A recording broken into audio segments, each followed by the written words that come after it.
So in this video, I'll show how I made this resin little Wizard of Oz sort of diorama thing. I started off by sketching. Well, not really sketching. I traced out a picture with some sticky notes from my phone. Try to get it to a decent scale. I plan to make these 3D figures, so that's why I went with the wire. I try to get it to fit each one. I bent it. It was a bit tricky, and I kind of got mixed up flipping it over and over.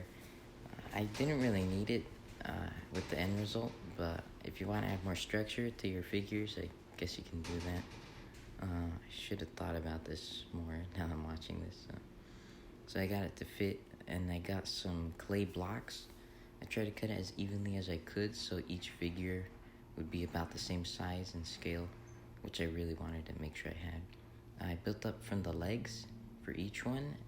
I did this, it was different for everybody, but I started with the legs and I did the torso, and I kind of shaped the shoulders, and then I did the arms. And so you'll see how I added some texture and some detail. So there's the sketch. It was a little underwhelming to see the 2 hours worth into that. Some emerald green paint was used.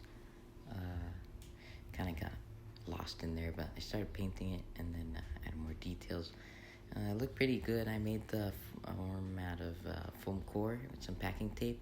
It came out with ease. It was so smooth and really, really good. So you might want to do that. I mixed up some resin. Here it was a little bit, it was already heating up, and so you don't want to, right here there's a big mistake too. I'm pouring it from up there. You really want to have it run down from like a stick or something, because I didn't have as many bubbles as when it was in the cup and when I poured it out. And so that's how I introduced a bunch more bubbles. So I poured it. You really want to be patient with this, but I'm very impatient, so I just try to let it flow out.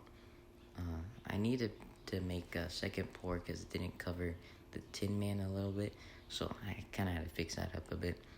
But it did leave quite a few bubbles, which I was hoping it wouldn't. I mix this really slowly, so there it is.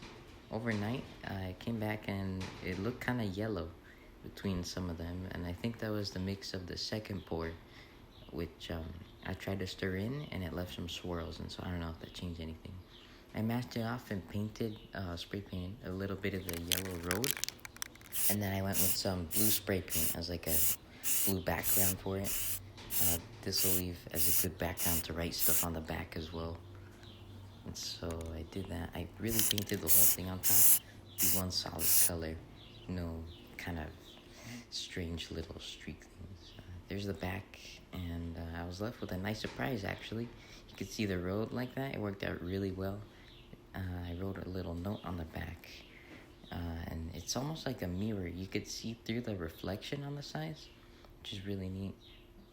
Yeah, hope you like watching that video. Happy Mother's Day.